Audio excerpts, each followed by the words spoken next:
happy to welcome Larry Cohen today on this call because your book, Larry, is one of the pillar of my blog, which is on Playful Parenting. And it inspired me a lot, and I think it inspires also a lot of people. And we have a chance right now because the book is translated in French. Yes, so got my copy here, and I think every parent should have this copy in their hands because it's very helpful for parents who have problems with their child, but also for those who don't, who just want to foster connection. So maybe we can talk a little bit about this. So Larry, you're a psychotherapist, and you help parents get a better connection with their kids through your therapy, and you also wrote this book. So the original title is Playful Parenting? Yes. So the first question I would like to ask you is, we see often children play on their own, and they seem to do very well.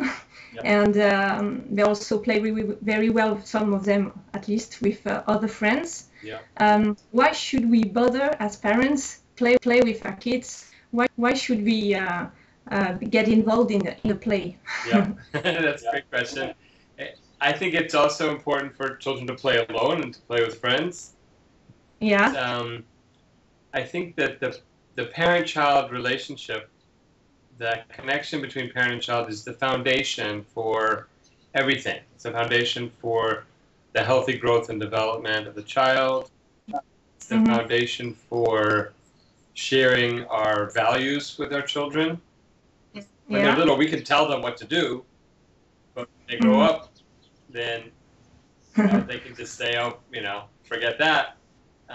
They're not going to obey us when they're older. So we have influence over them when they're older. And if we want to have a good influence on them, we have to have a good, strong, warm relationship with them. So building that connection, building that relationship is very important. And it takes more than making sure they have food and clothes and a bed. It takes something deeper, more emotional. And so that's the first reason, because joining children in their world, which is for young children, is that world of play. Joining children in their world is the best way that I know to build that connection. Yeah. Actually, it's part of it's. Let me just say, there's two basic things.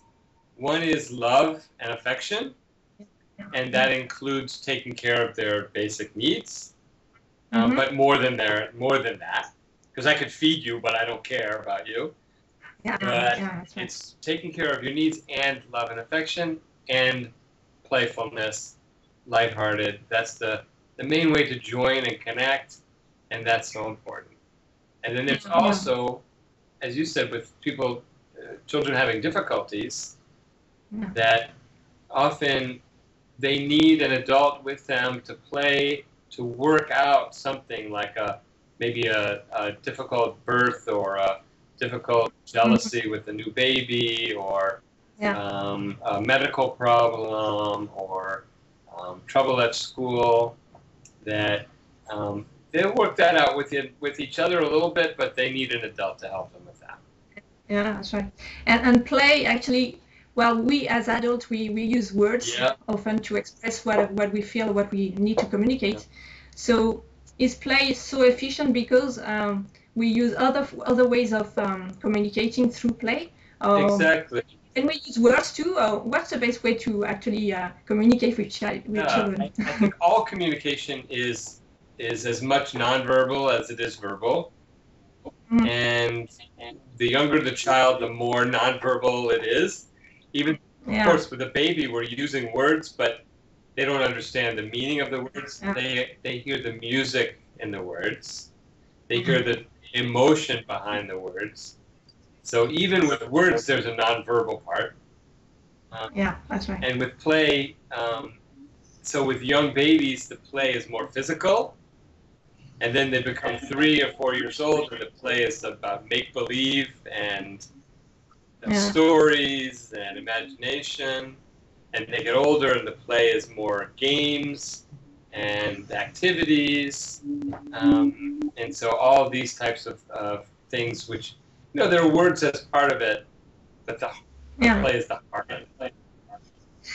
The thing is, as parents, we sometimes, well, we were kids, so we knew how to play, but sometimes we have difficulty doing that now because we forgot, maybe, or we don't know how to deal with it, or maybe our parents didn't play so much with us. So how can we play with children? Do we have to follow their lead, or do we have to introduce a play with them? Or how can we start, actually, when we feel a little bit struggling starting? Yeah, I think that you're right, that we've forgotten, we get very serious, we have a lot of responsibilities. Also, it can be kind of boring. That's right. And so I like to have concentrated times, like to set a timer for 10 minutes, 15 minutes, and I'm going to really play and be enthusiastic. Okay. And so the first thing is put down your phone, put down the newspaper, to really pay full attention. And so the number one thing is the paying good attention. I don't know if you have the expression in French of quality time, but it's a very big thing, here in the States of I have to spend quality time with my child, and people think it's a mistake. They think that means to go to a special show or special event, expensive tickets, and you buy everything. Quality time is a high quality of our attention that we're paying. I'm going to really pay attention to you. I'm not going to say, oh, yes, well, whatever you say, okay, just leave me alone. That's not very quality attention. So that's the first thing. Enthusiasm, quality attention, and then following the lead of the child. So it starts with a baby. A baby makes a face, and you make the same face. Then they'll smile, and then you smile, and then they smile bigger. And so you're matching them. You're noticing what makes them smile and makes them laugh. So you go a little woo, and they laugh, and they're older. You play peekaboo, and they love that. As they get older, being silly, and for a lot of people, a lot of adults, this is hard. This is something I love, but I understand that it is difficult for some people. I had to learn it. I think it was hard for me at first, but how do you be silly? You fall over, you make faces, you make funny voices, and children love. So you need to follow their giggle then. Oh, you need to. This is what you need to search for, right? Yeah. You stumble on something that makes them laugh, and then they want to do it over and over and over again. Yeah. So repeating is the key too, right? Yeah, and that gets boring for us sometimes because we're older, we're not so entertained. But that's why I like to do a short time concentrated, where during this time, I will play this game over and over and over again.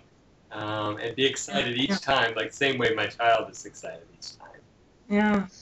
Okay. And sometimes parents say, okay, it's good to have a limited time, but sometimes my child asks for more. Oh, yes, how can I stop that? Of course. So when parents come from work, for instance, and they they have a lot of things to do at night. And children ask for more. Is there a way we can maybe tell them we'll do that tomorrow again, or something that keeps them looking forward for next day, but stopping now? I think if it's regular, if the children know they can get this every day, they're more able to stop. They still don't want to stop because it's so much fun. But it's easier if they know to expect it. I think if it has higher intensity and we're really devoted, even for a shorter time, because if we're only half involved with them, they're going to want more and more and more. But if we're really involved and we're very excited and we're falling over and we're wrestling and pillow fighting and jumping around, or they're showing us what they did during the day and we're excited about it, that fills them up more. And the more they're filled up, the more Well, of course, they don't want it to stop because it's so fun, but they are more able to stop because they're filled up. Now, if a child really does not want to end and gets very angry or sad or mad when you say it's time to stop, what I like to do is, let's say you have a half an hour to play, and your child doesn't like to stop. Well, after 15 minutes, then you say, okay, we're going to stop now. We can have a big fight about stopping, but in your mind, you know you have a half an hour. Yeah, so you get the second half of that half an hour, you spend it, oh, no, don't stop. You never want to play with me. You never play with me. And it's like, oh, yeah, so I'm so mean. And so you build that in, that time. Because when a lot of parents wish that our children would not have big, strong emotions. That they would never be mad and never be sad, especially at us. But the fact is they do have very strong emotions. And little things can create big emotions in a child because their life is new. Their emotions are all, they're new to them, and they're still getting used to them and trying to understand them. And so for us, I played with you. We're going to play again tomorrow. What's the big deal? We can just stop. But to them, it's, oh, no. And so I think our job as parents is to help children to say, yeah, that is a big feeling. We don't have to say, there's no reason for you to feel that way. That's ridiculous. That's not, we wouldn't want anybody to say that to us.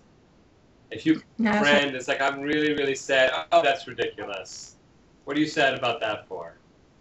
Just get over it. Don't bother me with that. We would not call that friend again the next time we were upset. Yeah, that's right. So we want them to say, oh. Okay, And sometimes when we play with them, actually, you're talking about emotions, and sometimes there are big emotions that pop up after the play. Is that something normal? Is that something what can we do about it? Is that something we should accept? It's very, very normal. There's a classic thing that happens when children play a lot. They have or happens even more if you have a special day. You go to the beach. You're saying yes to everything. Oh, yes, you can have treats. Oh, yes, I'll come in the water and play with you. Oh, yes, yes, yes, yes. And then it's late, and it's time to come home, and they're tired, and you're tired, and they say, oh, can we stop, and have French fries, And you look at the, it's like, no, we can't. It's like, oh, you're so mean. I don't have any fun. You're a terrible mother. And then you feel like, oh, I just gave you so much, and I said yes to everything. What's your problem? You're a little brat, and I'm never taking you to the beach again. You don't appreciate it. But that's not what's happening. What's happening is all this wonderfulness built the closeness, and that brings us safety and security to the child. When children feel safe and secure, they can do two different things. One of them is, I can be myself. I can be creative. I can be energetic. I can explore. But that's wonderful. But the other thing children do when they feel safe and secure is, I can show you and bring out the deep feelings inside that I've been holding in because it feels safe enough to feel them. Yeah. And that helps them freeing you the emotions. And we do that all the time too, right? So you get very upset at work and you're in an important meeting and you don't say, you hold it together, and so you can be with somebody who's actually going to listen. And when our children do that, we think they're being manipulative and obnoxious and bratty because, if you were really upset, you would, but no, they hold it in, they keep it, and that they feel extra safe. They've played, and they've been physical, and now, you touched my finger, Or my carrots were touching my peas and the plate, and I told you that shouldn't touch each other, and well, this is very, very normal. And a lot of parents are like, I don't know what to do. All we need to do is say, oh, you're very upset about that. You wish we could have gone to get the French fries. You wish your peas didn't touch your carrots. You wish that day could have gone on forever. I understand. You have to get the right? Empathy. Yeah, empathy, yeah. A lot of people are afraid. It's like, oh, if I say that, then I have to do it. If I say, oh, you wish, we could have the extra treat, it's like, then I'll have to give them the extra treat. No, you don't have to.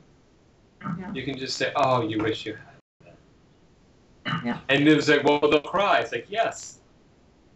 Exactly. And we're not forcing them to cry by being mean, but sometimes reality is just, it's hard. And so children will cry, and then we get a chance to hold them and let them cry. And there's nothing that builds a sense of inner confidence and safety better than, oh, I'm sad, you come to me, I cry with you.